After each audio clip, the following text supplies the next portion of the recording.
Mixed day in the grains. Wheat traded to the upside with bean meal and soybeans under hefty pressure, and corn was caught somewhere in the middle.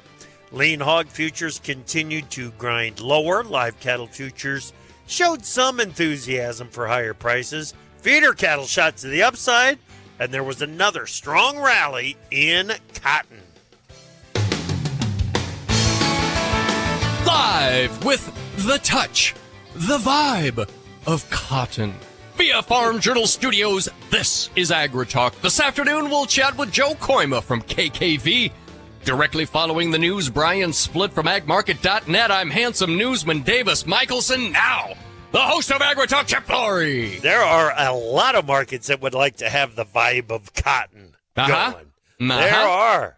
Mm-hmm. Yes, sir. Yes, sir. Now, you know what? That's true here over the past week. Okay. You go back to the volatility that we saw 2 weeks ago, 3 weeks ago, 4 weeks ago. No. I don't know if everybody's looking for that kind of a vibe in their markets or not, dude. The cotton analyst inside my head kind of blacked out there for a while. Did it? But he's back for the action now. You betcha. Well, good. Yeah. Got a little wake-up call. Happening. Well, as a matter of fact, I'm wearing cotton right now. I just won't tell you which half of my body.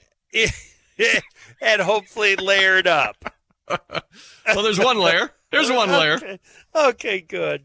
Welcome to AgriTalk. I'm Chip. That is Davis. Yo. We're going to be talking with Joe Kooima, KKV Trading, as Davis said. Good day to get him on with a runaway rally in the cattle market, in feeder cattle. Just a big, huge move. We'll get some perspective from Joe on what's happening in that. We'll talk cash cattle trade, why the futures market seems to be lagging behind what's happening in the cash. And, of course, we've got to talk about what's going on in these grain markets with Joe today as well. So wow. a Lots lot to get to. Oh, dude, we've always got so much ground to cover. Always. You know, it's just like a race, almost a marathon trying to keep up. Yeah, almost like 175 million acres of ground to cover. Something like that. Somewhere in there. That's right. Okay, bud, we got markets to do. Let's get going.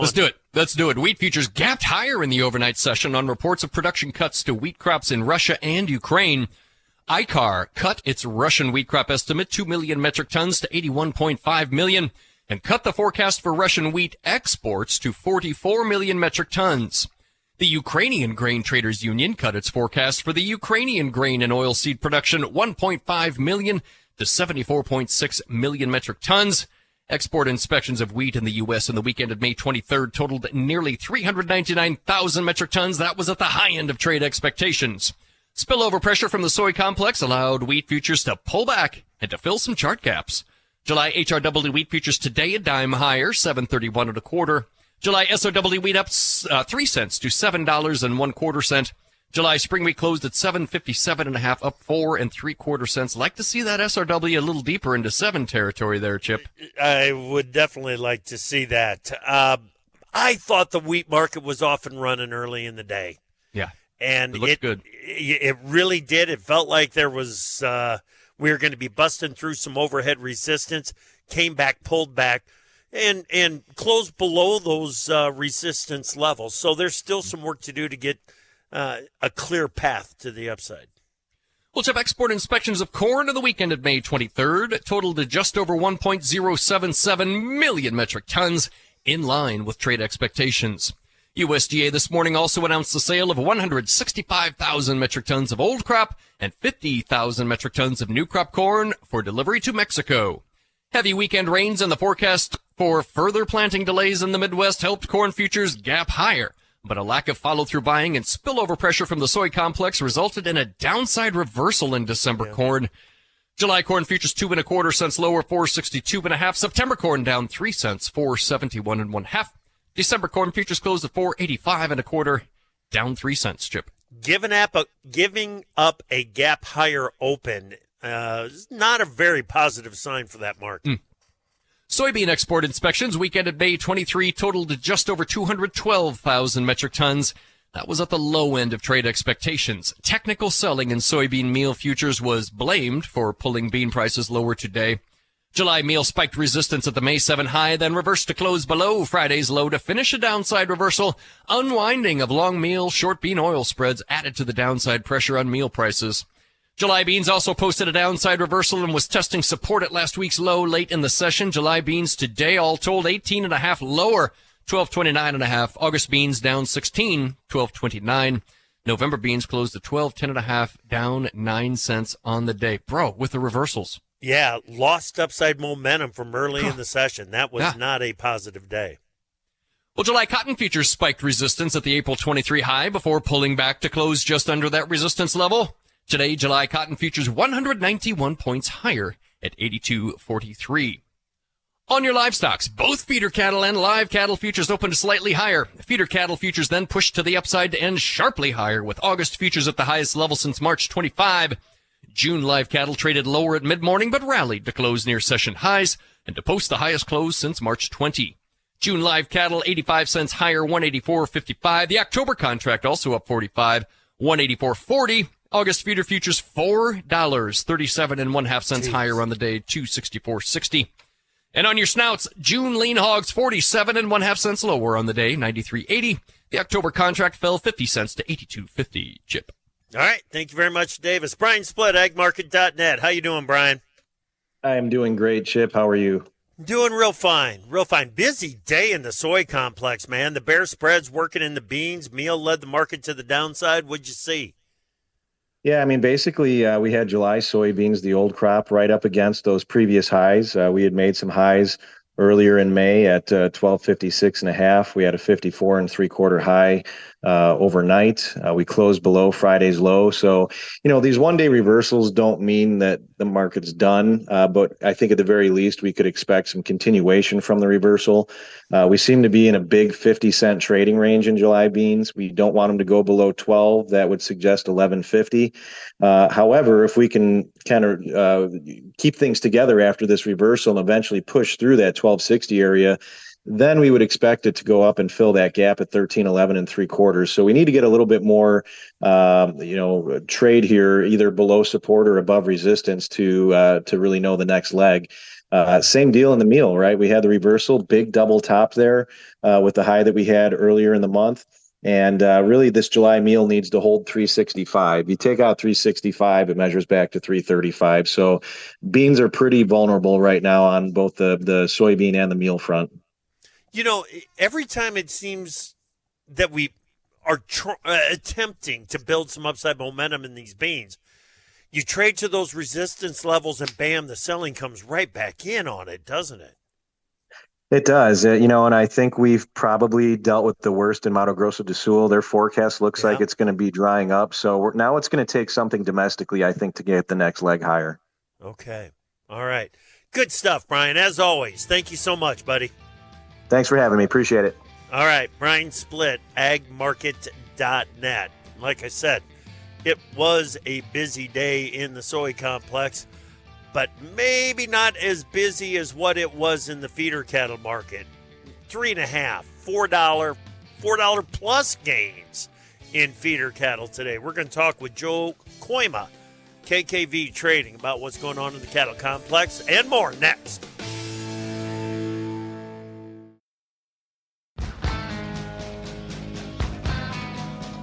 In the morning, you're coffeeed up and you're thinking.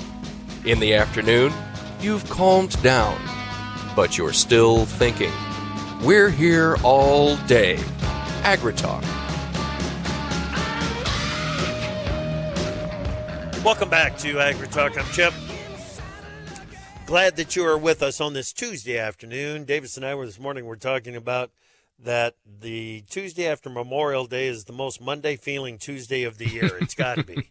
Here. Yes. Yeah, it really Hey, is. but I got the lights back on, though, so, that's yeah.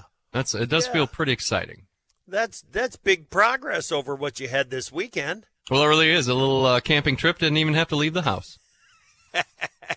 Brought my How's own the picnic table. How does the Coleman stove work? Is that thing still running It on works white great. gas? I've got in my emergencies, like my real emergency supplies, I've got a modern one packed underneath, but I've got about a 1952 Coleman stove. It's enormous, like the size of 8 briefcases. But I'm going to tell you, that sucker will boil your water in a hurry. Yeah, there you go. It's like a jet engine in there. I love it. Can't beat it. Love it, love it, love it. All right, let's get Joe Kooima in here from KKV Trading. How you doing, Joe? Good afternoon. Man, you said it right there. This Tuesday after a holiday, they might have the new phrase of, feels like a case of the Tuesday. It's hoofda. Yeah, no doubt. A little confusing in that cattle trade today, too. I mean, the feeder cattle market just decided it was rally day. Live cattle futures decided to hold back a little bit here. Why? What's the difference between the two markets right now? I think the feeders to me are just trying to play catch up. Some of the auction barns, the prices that are seeing right now are reflecting higher than what they were a couple months ago. And you still have the futures that are anywhere from $5 to $6 to $7, $8 off of those highs. So it's like, catch up there. And I think the cattle, it's always difficult to know what kind of basis to expect when we have such a good basis the way that it is. Is it 8? Is it 10? Under where cash is at. So I think the cattle are just kind of waiting to see what cash is going to be and kind of confirm where the June price can be in accordance with that. But the old saying, feeders are the leaders. I mean, that was probably said a few times today at the office. That's for sure. I would guess. It looks like last week was an all-time high in the cash cattle market. Is that right? To my knowledge, correct. Yes, yeah. That's what we came up with as well. So holy smokes, man! Mm-hmm. Here we are again, huh? right. Don't let's not look at the headlines too often, right? Because it's always like, Friday late when we did sag back there the last 45 minutes, half hour, and all of a sudden we kind of regenerate, something with the bird flu. So that is very difficult to kind of. It's tough to navigate through, whether you're a producer or a broker as well. But these are prices that need some protection on them. But it's very remarkably bullish what we have. We have hours cut back on the kill tremendously in the last several months, but at the end of the week, Thursday, Friday, we still have packers just looking for cattle. Yeah. It's quite remarkable. Yeah. Did Friday's headlines on the H5N1 virus in that in tissue samples from one dairy cow that made it into slaughter, but the beef did not make it into the food supply. Right. It one animal. But did the combination of that headline and the way that the market traded today, is it starting to suggest that the live cattle market may not be so sensitive to the H5N1 headlines as it was, say, 6 weeks ago? Oh, 100%. I get that thought in my head quite often. Even Friday, we're kind of arguing amongst each other. What does that mean? Especially in front of a long weekend. And I'm like, I don't know, guys. It seems like we've proven the safety of it. We've proven why that we have these protocols in order because, you get a condemned cow. I mean, that's the reason that they give it that name. It's condemned. It is gone. It is not for any further use than where it stands at that point or hangs at that point in time. It is gone. So it's good to see some of these protocols that we have. They're there for a reason, and it just proves again the safety that we do have in our food supply, and we are making doggone sure that it stays that way as well. So I thought the market on Friday did a good job recovering there in the last 20, 25 minutes. It maybe didn't seem like a big dip, but it was certainly catching the news at that point, watching it drift. You're like, oh boy, here we go again. But then today you just put the frosting on the cake. I thought it was remarkable. Yeah, it really is. Really is. Okay, cattle on feed report. Basically, it was the USDA estimates as of May 1 were in line with trade expectations. Marketings, maybe a touch stronger, placements maybe a touch weaker, but it's hard to argue against the bullishness of the overall inventory that cattle on feed report showed us, right?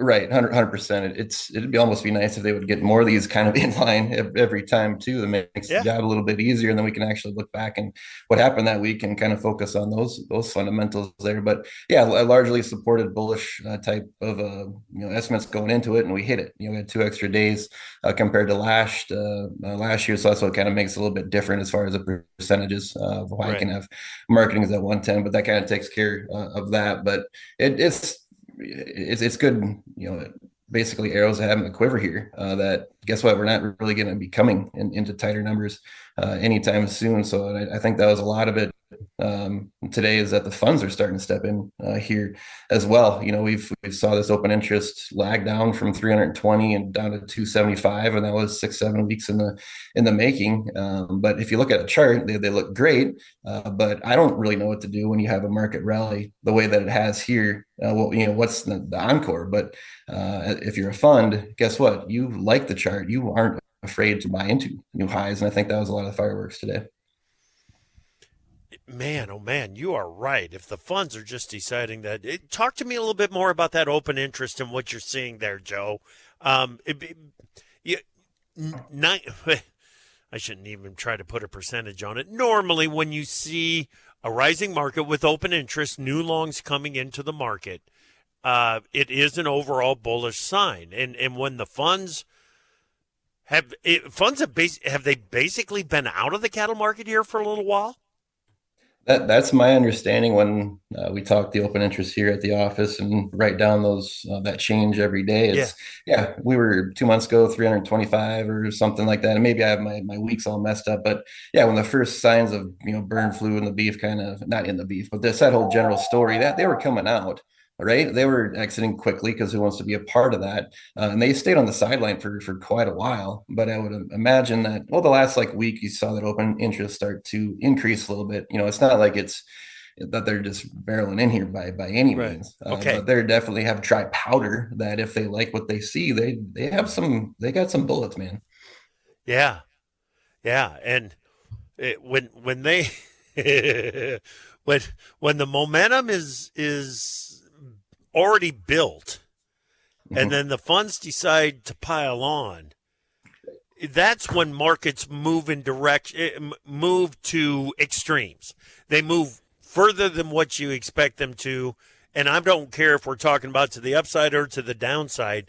They will extend that move, right? Yep, it works. It works both ways, and I'm glad you pointed that out because we can see it on the other side of it as well. But they can push a rope uphill. They can make water go uphill with these kind of events there. So that's the exciting feature that I see in the marketplace here. And then you kind of dial in some of the the bullish fundamentals that are at place. It's just we got some highs and maybe some gaps that we have on the charts and stuff like that. And those are certainly things that we're going to be taking in account too. Right. But I like to see what the open interest does on a day like today. We'll see that later this afternoon or early in the morning, but it'll be interesting to see if we've attracted more buying.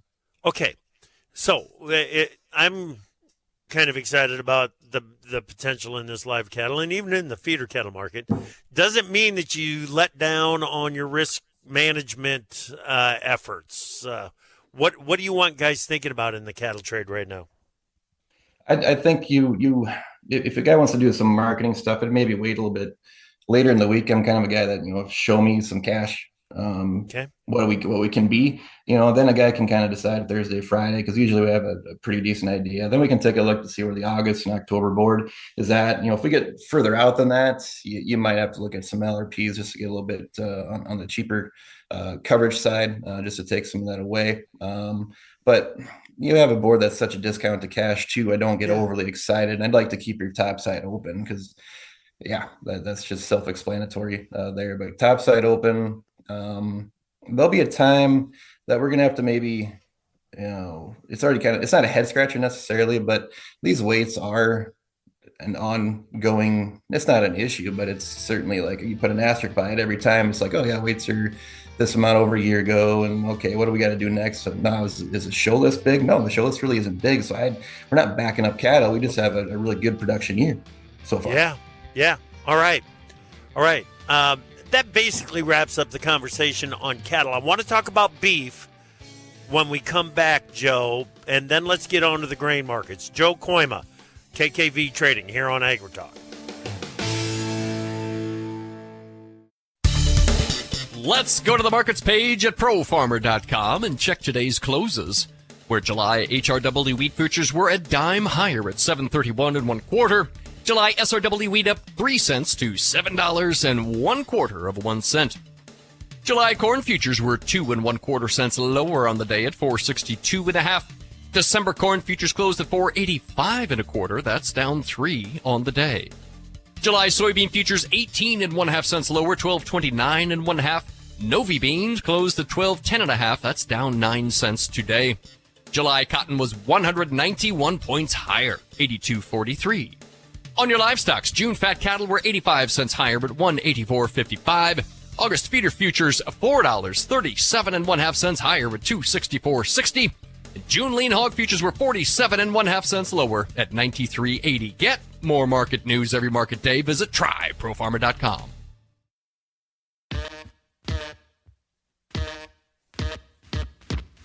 Opinions expressed on AgriTalk do not necessarily reflect the views of Farm Journal Broadcasting, affiliate stations, or sponsors. You're listening to AgriTalk, where the conversation begins. Join us at 855-4-TALK-AG.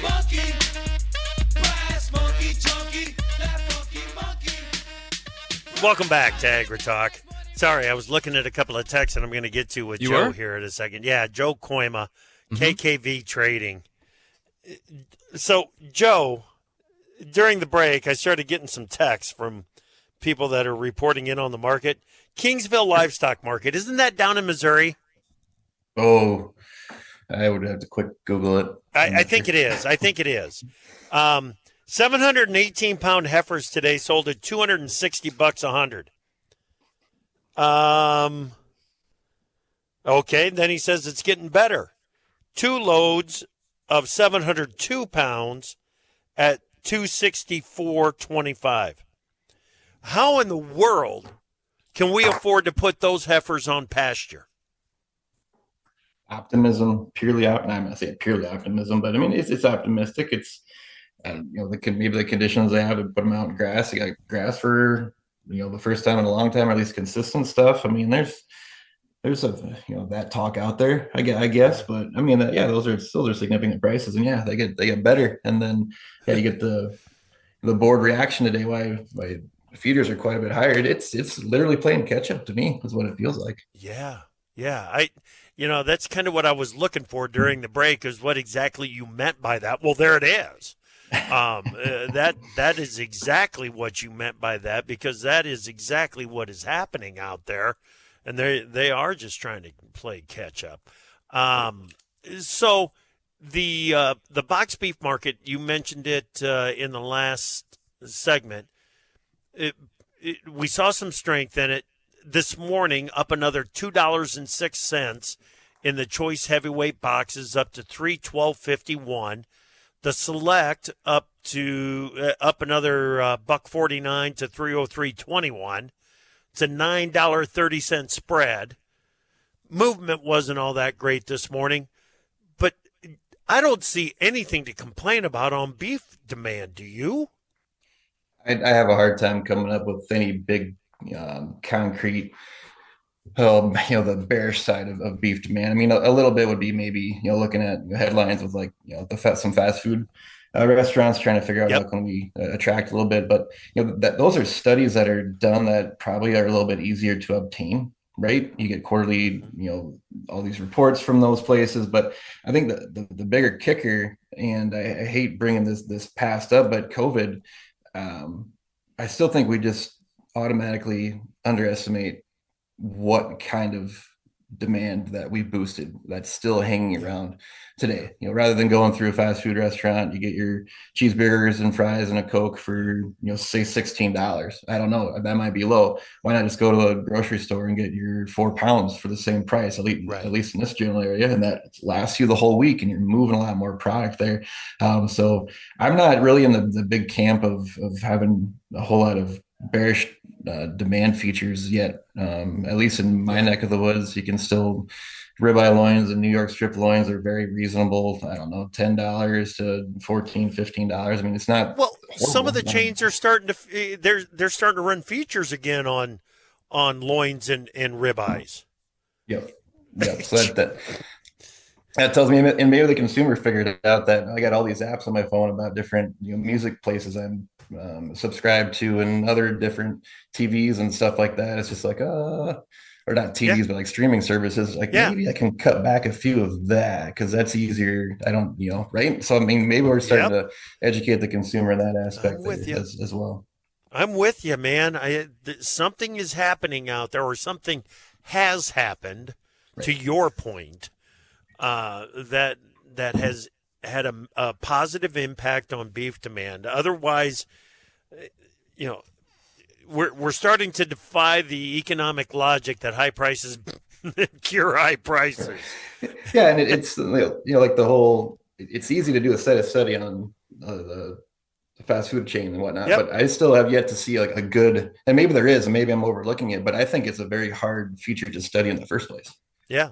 Where do you come up with that type stuff? Yeah, usually it's when you do take a look at it. Well, Tonzer does a decent job out of K-State with his demand indicator, but a lot of that's backwards looking. That is backwards looking data, and it's good data, but could be it doesn't give you some of the forethought that we would like to get out of it. Okay. We got to move on. I could talk cattle with you all day, Joe, but I feel like we need to move on because I want to get your impression on this hog trade. Good grief. I mean, talk about one extreme to the other. This is a market that just keeps grinding to the downside. Yeah, it's reaching for straws a little bit, trying to figure out what. We talked about the funds and the open interest, the previous segment there. And the funds were long. You had good prices up there. The charts look pretty good. And they're just like on day, I don't know, there's an old saying that, coming from a customer that says, sometimes on a washout, you can have like 25 to 28 days in a hog market. And we're reaching that point. We're 25 or 26 days tomorrow. And the funds have been liquidating some of that open interest there too. So it's not like they're sitting on a whole bunch of it by any means. I don't think anymore. But fundamentals, you got weights that are 3 pounds over a year ago. The kill is there. So there's an awful amount of product that's out there. You did catch a little snippet this morning that there could be a fast food restaurant out there that's going to put some bacon on one of their sandwiches, and that's going to help out quite a bit. That'll take some of this extra product off the market if that's going to be the case there. So I don't know, it can be the darkest before things turn around too, but man, that is a tough thing to kind of look at every day. Like not even a one bounce, a nice little peg, $4 to $5, $6, $7 higher, and then at least look at some hedging opportunity. But man, this thing doesn't even let you breathe. Yeah, it doesn't. It doesn't. And you want to talk about deals and value? Look at those 2-inch thick pork chops, bone-in chops. You can pick up a couple of them for $6. It's just the value is hard to deny, but consumers didn't make the same move on pork as they made on beef during COVID. That's got to be part of it, Joe. Right. Oh, definitely. I mean, you're looking at a different, taste profile too. I mean, I grew up on a hog farm. You can get these little pork ribeyes around here for like 89 cents, per little 4-ounce thing. That's just like, that's cheap eating for me and my family, but it comes on the weekend and I'll, grab a New York strip out of the freezer or a ribeye, pork or a shoulder tender and go from there. So, I mean, you still spend a little bit on something that tastes maybe just, a little bit better. I don't think that's an argument between the pork guy or a beef guy. There's certainly a different taste bud to it. Yep. Okay. All right. Let's jump over to these grain markets real quick. What's your general thoughts? There are some planting delays that have already happened. There's some replanting that's going to have to take place. The forecast isn't great. What are your thoughts? It's a frustrating type of a setup. To have the last 2-3 years where we just kind of fly through planning, and then this year we're snagged a little bit, but we don't get the overall reaction that we want to see on the board. The old saying, rain makes grain, kind of comes into effect a little bit, but I might take it a step further and just be like, well, what if it isn't? It's not encompassing this whole feature that we're going through now. Is it more of that our ending stocks are the way that they are, over 2 billion for corn and 600 for beans? Is that the overall snag? Is that the gorilla in the room? And I think that's where you get some of these days like you have today, where your long weekend, nothing changes, it looks wet. How are we going to get things in? And then you have a good positive start, and then we just give it back. Maybe it's the ending stock number that we just don't have. We have enough, and we just don't have enough demand to move it. So even if we come back off of this benchmark yield that we're going to have, it's still not enough to lower that ending stock. Yeah. But when you have a market. The Bears are playing whack-a-mole with the beans right now. Right. They pop up and hammer them. Right. There's rumor that China's buying, right? That's the last thing, but we just don't have anything to show for it. So I think that's why you can have the Bears kind of easily regain control, through the session, is because nothing wants to show up yet, right? Right. So. Right. Yeah, the new crop booking's terrible, dismal, just tragic. The new crop export demand that we've got on the beans right now, the old crop demand doesn't blow you away either. It's a tough market, but then to have meal and just give it up today, and the unwinding of the spreads and everything, the cattlemen or the hog producers, the dairymen are looking at that as some lower input costs, but good grief, it was a tough market in there today. And if we do get rallies, your risk managers got to be looking at selling into the strength, don't they, Joe? I think that's the initial foot that we have to have here, especially after seeing a day like today, that you do have news that should rally things a little bit, but the market absorbed it and said, nope, this is probably not enough, and we're going to be looking to the forecast here a little bit. There could be some highlights out there. Looking at the U.S. dollar today, it's starting to break down on a chart. So if we could get that thing a little bit cheaper, maybe we can see some confirmation of some of those bean sales a little bit. But yeah, you're having a tough day on the beans today, and you look at that chart, and it's a lot of back and forth, and today was a little bit lower. But there could be one wave, two waves, and almost breaking out of a bull flag a little bit. I got some numbers for like 1285 for November beans. Maybe that's a good target for you guys to look at. All right. Good stuff, Joe. Great job today. Thank you, buddy. Appreciate it. Yeah, thanks for having me on. You bet. Joe Kooima, KKV Trading. Davis and I will be right back to wrap up today's AgriTalk. On your favorite radio station or your preferred digital device, AgriTalk is live every weekday. Welcome back to AgriTalk, everybody. Your pal Davis Michelson here with you. Chip Flory as well. Yeah, man. I'm here. I don't want to spend hardly any time on this. Just to say, I am living proof. Little preparation, folks. I didn't know there was going to be a power outage. Yes, you do. Okay? Yes, you do. Maybe not tomorrow. It might not be for years, and I hope you never do have that power outage. Get some stuff. Just have some stuff ready, just to go, just in case. I was just out of power from midnight Friday till midnight last night, the entire weekend, no electricity. I had some things put aside, some contingency plans, and I'm not dead yet. I've survived so far. Just saying. Get your stuff together. I am not nearly well enough prepared for said event. It doesn't take as much as you might think. Well, but you think about it. You had water.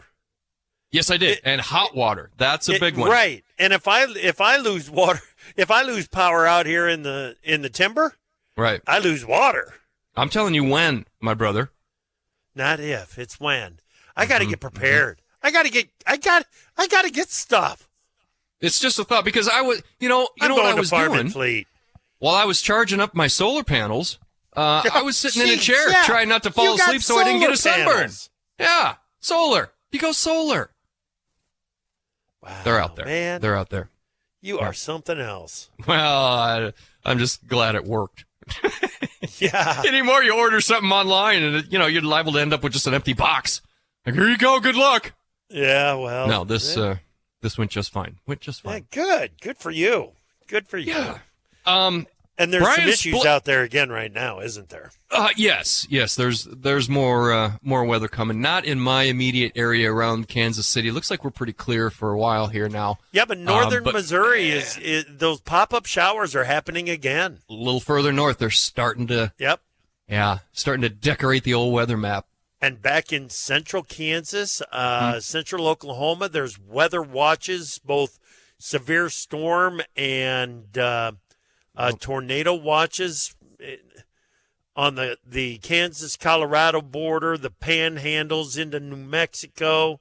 Yep. It's a mess. And then, of course, Houston just got hammered. Mm-hmm. That stretches all the way over to New Orleans. There's rain all over eastern Minnesota and Wisconsin and northern Illinois and over into the eastern belt. Wow. Yeah. Had a great conversation this morning about the weather. Yeah.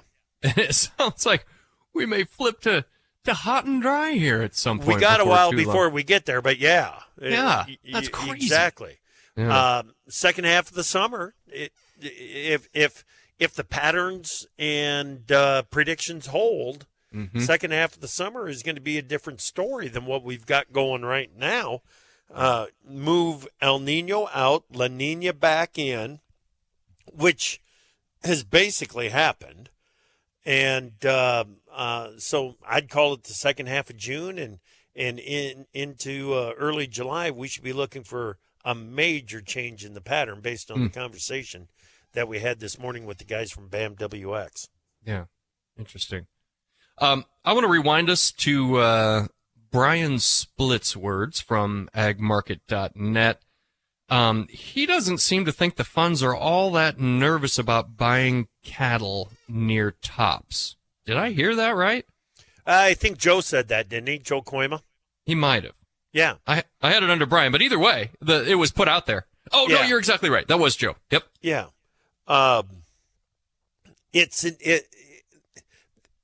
Funds trade differently than most. Yeah. Yeah. And I shouldn't even say most because they bring a lot to the party when they come to play the game. There's no question about it. There are times when they can be the big money player in the grain markets or in the livestock markets. And when they decide that momentum is on their side and it is and they don't have a position to take advantage of that momentum, they want a position that's going to take advantage of the momentum. It doesn't matter if you're at all-time highs. It doesn't matter. That's not really in the thought process. What's in the thought process is that prices are going up, momentum is to the upside, and I need to get into a long position. And not only that, but I need to buy more to defend the long position that I've already got in place. When that kind of stuff starts happening, Davis, that's when you just you like we said, markets can move further and faster than you can anticipate. And it happens in both directions, both down and up. But boy, you just have to understand that it can happen. Yeah. You used the words terrible, dismal, and tragic in the same sentence. Do you remember what you were talking about? Hogs, right? New crop bean demand. Oh, that's right. But I think it might apply to hogs as well. I think it might apply to both, but it was new crop bean demand. Yeah. It's terrible. Yeah. That is nothing but an anchor on the bean market right now. Yes. New crop bean demand. I mean, nothing but an anchor. It's ugly. It is ugly. Yeah. Well, and that, the hog market. What did he say? We're on 25th or 26th day? Oh, yeah, we're on the 26th day. I was going to ask you about that, too, but there's no time. Washout. Yeah. Holy mackerel. All right, National Weather Service 6 to 10 day outlook. June 3rd through the 7th has got above normal temperatures expected over the entire country, the entire 48. Well, you can even throw the islands in there. You cannot include Alaska, but you can throw the islands in there for above normal temperatures. Crazy. Below normal precipitation, North Dakota, South Dakota, Nebraska, western Iowa. We'll call it northern Kansas. There's a band of near normal precipitation expected through most of Kansas, northern Missouri, eastern Iowa, and most of Minnesota. And then above normal precipitation expected in the eastern Corn Belt, basically east of the Mississippi River. Wow. We covered a lot of ground on the morning and the afternoon show today. Come back tomorrow morning. We got a Farmer Forum. Tomorrow afternoon, Scott Davis.